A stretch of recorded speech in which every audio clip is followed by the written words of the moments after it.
Hi friends. आपको हम बताएंगे आज सिकल सेल के बारे में। सिकल सेल क्या है, कैसे फैलता है और इसके बचाव का उपाय क्या है, कैसे बचा जा सकता है। तो आज हम आपको बताएंगे सिकल सेल के बारे में, सिकल सेल एनीमिया के बारे में। दोस्तों ये बता देते हैं आपको कि ये सिकल सेल एक बीमारी है और ये एक बीमारी कैसी बीमारी है, जेनेटिक डिसऑर्डर के कारण होता है। ये अनेक जीन में गड़बड़ी के कारण होता है। यदि आपके मम्मी पापा को है तो बच्चों में हो सकता है। इसके टाइप हम आपको आगे बताएंगे। अभी बता रहे हैं इसके लक्षण क्या होते हैं, कैसे फैलता है और लोगों की भ्रांतियाँ क्या हैं। तो बता दे रहे हैं आपको कि लोगों में भ्रांतियाँ ये है कि हमारे बच्चे को बचपन में तो था नहीं, लेकिन इतने दिन बाद कैसे हो सकता है जबकि इतना बड़ा हो गया है। तो वो बता दे रहे हैं कि ये बीमारी जीन में ही है और जीन में आपके में है तो आपके बच्चे में हो सकता है और ये आगे उनके बच्चे तक ले जा सकता है। यानी कि ये जन्मजात बीमारी है। बीच में अगर बचपन में नहीं है तो आपको नहीं हो सकता है या आपके बच्चों को नहीं हो सकता है।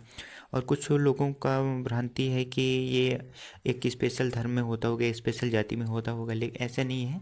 ये किसी भी धर्म, किसी भी जाति में हो सकता है। वैज्ञानिकों का कहना है कि पहले मलेरिया हुआ रहा होगा, उसके जो मलेरिया का जो पैरासाइट होता है आरबीसी में रहता है और उससे बचने के लिए आरबीसी में म्यूटेशन हुआ होगा, यानी कि रक्षात्मक रूप से चेंज हुआ होगा। इसके कारण सिकल सेल की बीमारी उत्पन्न हुआ है। और आपको बता दें कि सिकल सेल यानी कि सिकल मीन्स हंसियाकार होता है।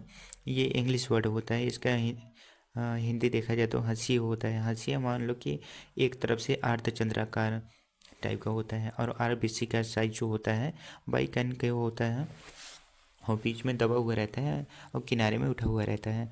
और सामान्य लाल रक्त कण की अगर लाइव देखा जाए तो 120 दिन होता है दोस्तों। और सिकल सेल जो बीमारी होता है, सिकल सेल से ग्रसित जो मरीज होते हैं उनमें जो लाइफ टाइम होता है 15 से 20 दिन होता है आरबीसी का। तो आप देख सकते हैं कि कितना बीच में गैप है इनके बीच में।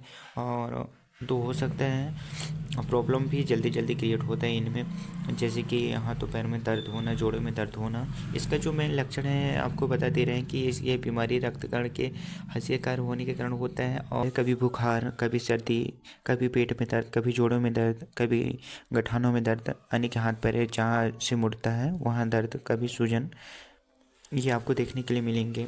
और दोस्तों ये सिकल सेल बीमारी है ना, तिल्ली, फेफड़े, हृदय, गुर्दे, लिवर आदि यानी कि जो आवश्यक अंग होते हैं जिससे आपके ब्लड गुजरता है उसी अंग को प्रभावित करते हैं। और ये हंसियाकार होता है तो ये वेन आर्टरी में या जोड़ों में जहाँ से वेन मुड़ता है वहाँ जाके इकट्ठा हो जाता है। इकट्ठा होता है तो दोस्तों आरबीसी का फ्लो आने के बहाव बराबर नहीं हो पाता है, जिससे बहुत ज़्यादा पेन होता है जोड़ों में। क्योंकि जोड़ में जैसे मुड़ा है तो वहाँ से आरबीसी प्रॉपर तरीके से नहीं गुजर पाएगा, जो कि इसकी आकार नॉर्मल आरबीसी की जैसी नहीं है। तो आपको बता दें कि ये बीमारी बचपन ही से ही होता है और जेनेटिकली है, इसलिए बीच में अगर बचपन में नहीं है तो लाइफ में नहीं हो सकता है। और इसमें देखा जाए तो लोगों को ये भी सोच होगा कि ये बीमारी हो गया है तो कैसे बचा जाए या कितने दिन तक इनकी जीवन लाइफ होगा। तो ये डिपेंड करता है दोस्तों इनके टाइप के बारे में जब बताऊंगा आपको मैं कि कौन कौन से टाइप होते हैं सिकल बीमारी। तो इसमें 3 टाइप होते हैं, ये आपको आगे बताऊँ। एनीमिया के प्रकार कितने टाइप के होते हैं।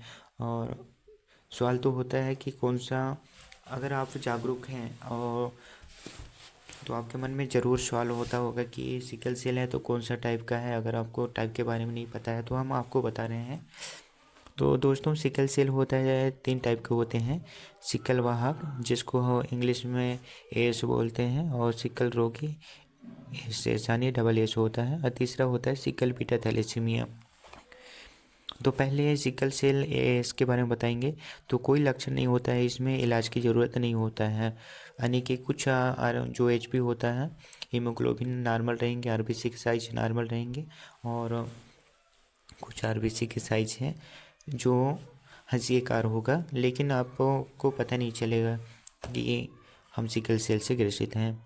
हाँ, कभी कभी कुछ लोगों का परसेंटेज ज़्यादा रहता है तो उनमें थोड़ा बहुत प्रॉब्लम आते हैं, लेकिन इतना ज़्यादा नहीं आता जैसे कि रोगी को होता है। तो और दूसरा टाइप होता है सिकल रोगी, जिसको एसएस बोलते हैं। सिकल के सेल के लक्षण होते हैं और इलाज की बहुत ज़रूरत होता है इनको, और कभी कभी हर मंथ ब्लड चढ़ाने की ज़रूरत पड़ता है। और तीसरा टाइप होता है सिकल बीटा थैलेसीमिया।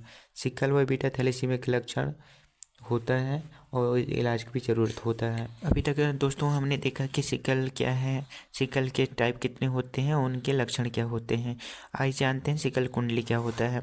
सिकल कुंडली दोस्तों शादी मैरिज करने के पहले वर वधू पर कुंडली मिलाया जाता है, लेकिन उससे ज़्यादा खतरनाक होता है सिकल की कुंडली मिलाना। बहुत ही नेसेसरी होता है। अगर सिकल की कुंडली नहीं मिलाए तो आपके वो कुंडली से ज़्यादा खतरनाक हो सकता है। आने वाले कल में आपको पूरी खुशी छीन सकता है। तो आइए जानते हैं सिकल कुंडली क्या होता है। यदि माता पिता दोनों में अगर ए हैं तो संतान भी ए होंगे। आपको पहले बताया था कि कौन कौन से टाइप होते हैं, है ना। तो उसमें है नॉर्मल है, यानी कि सिकल रोगी नहीं है, न सिकल वाहक नहीं है, तो नॉर्मल संतान जो होंगे नॉर्मल होंगे। यदि माता पिता में से एक सामान्य है यानी कि ए है और एक वाहक है यानी कि वाहक किसको बोलते हैं हम, ए एस को बोलते हैं, तो उनके बच्चों में 50% संभावना क्या होगा, ए एस होगा यानी कि सिकल वाहक होगा। और 50% लोग क्या होंगे, नॉर्मल होंगे यानी कि ए होंगे। यदि माता पिता में से एक सामान्य है यानी कि ए है और एक रोगी है यानी कि एस हमने देखा पिछले कि रोगी क्या कहलाते हैं, एस कहलाते हैं, और वह कौन कहलाते हैं, एस कहलाते हैं। तो उनके बच्चे क्या होंगे, एस होंगे, सभी बच्चे एस होंगे। जो कि एस है और नॉर्मल है, तो पिता का ए और रोगी का एस दोनों मिलके क्या होंगे, एस हो जाएंगे। तो हम देखेंगे आगे कि माता पिता दोनों वाहक हैं यानी कि ए एस हैं, मम्मी भी ए एस है और पापा भी ए एस हैं, तो उनके आने वाले संतान क्या होंगे, 25% संभावना है ए होने का। चूँकि पापा का ए और मम्मी का ए दोनों मिलके क्या होंगे, ए हो सकते हैं, या फिर 25% संभावना क्या है, एस भी हो सकते हैं, चूँकि उनके गार्जियंस यानी कि उनके पापा और उनकी मम्मी का एस मिल के एस हो सकते हैं। और 50% संभावना क्या है, ए एस यानी कि रोगी वाहक हो सकते हैं। आइए देखते हैं आगे। माता पिता में से एक वाहक ए एस है और एक रोगी है एस टी है, तो उनके बच्चे में 50% संभावना क्या होगा, ए एस होगा यानी कि सिकल वाहक होगा। और 50% रोगी क्या होंगे, एस होंगे। यानी कि 4 बच्चे हैं तो 2 बच्चे क्या होंगे, ए एस होंगे, और 4 बच्चे क्या 2 बच्चे क्या होंगे, एस होंगे। यदि माता पिता दोनों रोगी हैं, एस हैं, तो सभी बच्चे एस होंगे। इसमें कोई चांसेस नहीं है दोस्तों, क्योंकि क्या है, मम्मी भी एस हैं, पापा भी एस हैं, यानी कि दोनों मियाँ भी एस हैं, तो कोई चांस ही नहीं बनता एस होने का।